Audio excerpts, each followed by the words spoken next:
Good morning, everyone. Right, so today we're going to be talking about Dr. Clarence Bissessar, who is one of my co-founders, a very good friend of mine, and is going to be looking after the psychology and the sort of mental well-being aspects of what we're building at Bias and Technologies.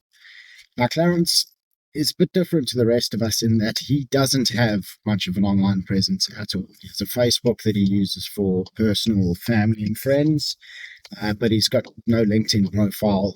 Doesn't have a Well, he set up a Substack that he doesn't really use. He's not big into building an online presence, which is fair enough because he is a frontline warrior. He's down in the trenches, right on the front lines, doing clinical psychology. So he's in clinical practice, both for the NHS and privately, working day to day with people, helping them sort their stuff out. I've got a tremendous amount of respect for what he does. The value that he brings to Bias and Technologies, the reason I've invited him in is because he's a specialist in cognitive behavioural, and that is the key thing. So for us, obviously, we're working with differential psychology, which is personality types, motivation styles, stuff like that, and identifying the idiosyncrasies of every sort of individual customer, every individual user. But it's really what Dr. Bissessar brings to the picture in terms of cognitive behavioral therapy, which is where the rubber meets the road in terms of making change and lasting, sustainable change. So that's Clarence's area of expertise.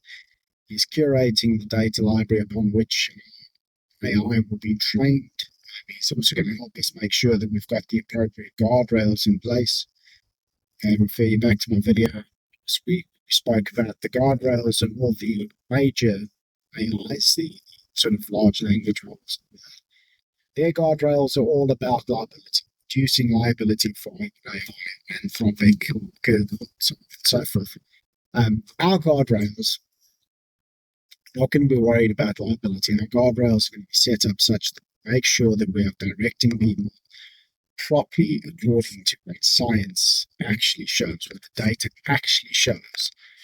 And obviously, we also need to have adequate guardrails to make sure that our thing cannot be abused, right? So it can't be used for purposes which we didn't intend it for. And that there's work that needs to be done in that space. There's work that has to go into it. It's not all straightforward and easy, but Clarence is our man. He's going to help us make sure that the guys developing for us get that part right, and we test the hell out of it to make sure that it works correctly. Clarence is a good friend of mine. He's been a friend of mine for many years. In fact, he's been a friend of mine for longer than what I knew he was a psychologist.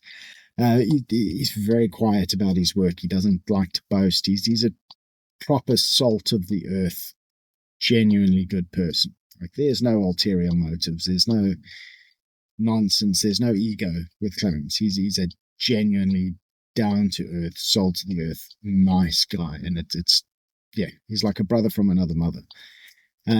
So I can't unfortunately link him in this. He doesn't have a LinkedIn profile. He has set up a Substack, but he's not using it to write much. He's more done that because he felt a little bit pressured to get one.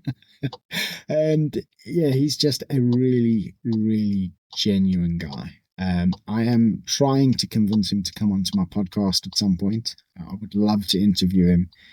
I'd love to get him to talk about his ideas. He's an incredibly clever guy, and he's got a lot of good stuff to share.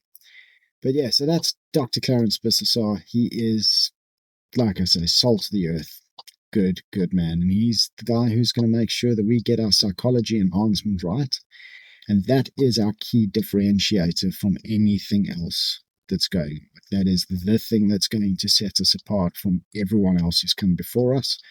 And if we get it right, that's us sort of secured. We will secure our market share. We will be one of the major players. So he carries a tremendous weight on his shoulders, but I couldn't ask for a better person to do it. And I'm very, very pleased to have him on board.